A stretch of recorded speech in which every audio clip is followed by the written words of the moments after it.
Voilà, bien-aimés dans le Seigneur, bonjour. Voilà, c'est reparti pour notre moment d'exhortation matinale. Voilà, paix dans vos maisons et que le Seigneur nous accorde tous la sérénité, la force et surtout qu'il nous accorde la bonne santé pour pouvoir passer cette journée en toute quiétude. Voilà. Alors, aujourd'hui, j'aimerais bien prendre dans Marc au chapitre 4, le verset 34. Et là, nous voyons Jésus-Christ qui est le maître des éléments de la nature.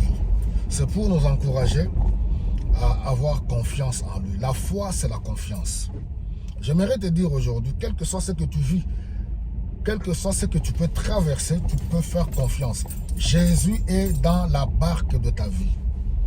Parce que même les disciples, ils devaient apprendre à connaître Jésus. Ils se posaient beaucoup de questions, mais qui est cet homme qui a même le pouvoir, oui, de maîtriser les éléments de la nature, le vent et la mer. Vous imaginez, c'est Jésus-Christ lui-même qui a donné cet ordre, qui a dit aux disciples, passons de l'autre côté, voilà, de la barque. Ils ont embarqué, ils ont pris la barque, passons de l'autre côté de la rive, je voulais dire, oui. Et voilà, ils arrivent dans la barque, on dit que Jésus-Christ se tient au fond de la barque et il dormait. Tu peux avoir l'impression, parce que nous, on aime trop le sensationnel. Vous savez, le pentecôtisme a amené le sensationnel. Les gens aiment trop sentir. Je sens la chaleur qui monte, je sens. Ce n'est pas mauvais si tu sens réellement la présence du Seigneur qui se manifeste, oui, par une sensation quelconque. Mais la foi ne doit pas être basée sur les sensations. On nous dit que Jésus-Christ dormait au fond de la barque. Et il y a eu un vent qui a soufflé. Je ne sais pas quel est le vent qui souffle dans ta vie. Je vous dis que la vie est faite du haut et du bas. Quel est le vent qui souffle maintenant dans ta vie? Le vent de problèmes, le vent de maladies, je ne sais pas quoi, pression, voilà, facture, et ainsi de suite. Alors, on nous dit que le vent souffle et directement la barque, l'eau commençait à remplir la barque. Vous imaginez, l'eau commençait à remplir la barque et les disciples avaient peur. Et certains ont même commencé à crier sur Jésus-Christ pour le traiter, entre guillemets, d'un irresponsable. Ne vois-tu pas que la barque est en train d'être remplie? Nous allons mourir. Hein? Et c'est peut-être que dans ton cas aussi, tu te poses la question, mais Jésus-Christ, où es-tu? Est-ce que tu vois mes problèmes ou tu ne le vois pas?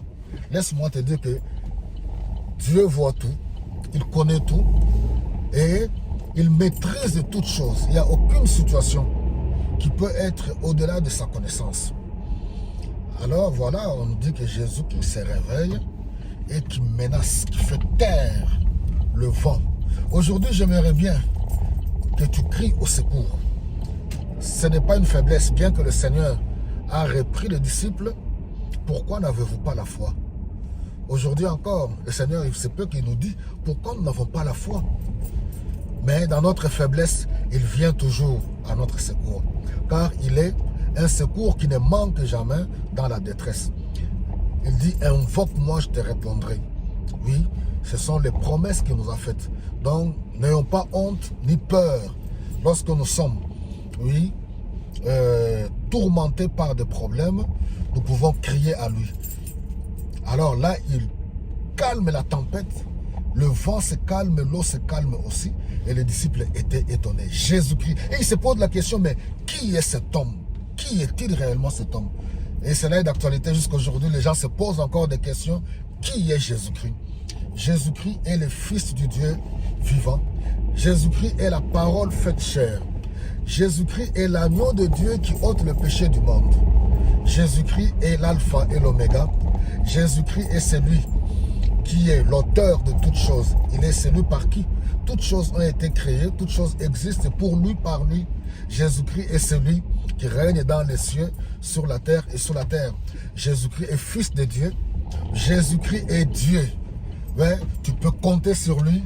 Il a le pouvoir, la capacité, oui, de te délivrer là où tu te trouves. Jésus-Christ a vaincu le diable. Oui, Jésus-Christ a vaincu la mort. 3 jours après la terre ne pouvait pas le garder. Oui, dans la captivité, la terre a vomi le Créateur Jésus-Christ. Oui, 40 jours après, il est monté au ciel. Il est assis à la droite du Dieu Tout-Puissant et bientôt il reviendra pour prendre l'Église. L'Église, c'est qui? L'Église, c'est toi et moi, nous qui formons le corps du Christ. Donc tu peux compter sur lui. Il n'y a aucun autre nom qui nous a été donné sous le ciel pour recevoir le salut, si ce n'est que par le nom de Jésus-Christ. Par le nom de Jésus, nous avons le pardon du péché. Par le nom de Jésus-Christ, nous sommes délivrés de toutes sortes d'oppressions car il a vaincu le péché. Le péché n'est pas vaincu par la religion. Le péché n'est pas vaincu par des coutumes, par des rites, ni des traditions quelconques. Mais Jésus est le triomphateur. Tu peux lui faire confiance. Car c'est lui qui croit en Jésus-Christ. Il reçoit le pardon de ses péchés et il reçoit la vie éternelle. Il est le prince de paix et il est le prince de la vie. Partage ce message. Il y en a beaucoup qui en ont besoin. Partage ce message autour de toi et que le Seigneur vous bénisse abondamment.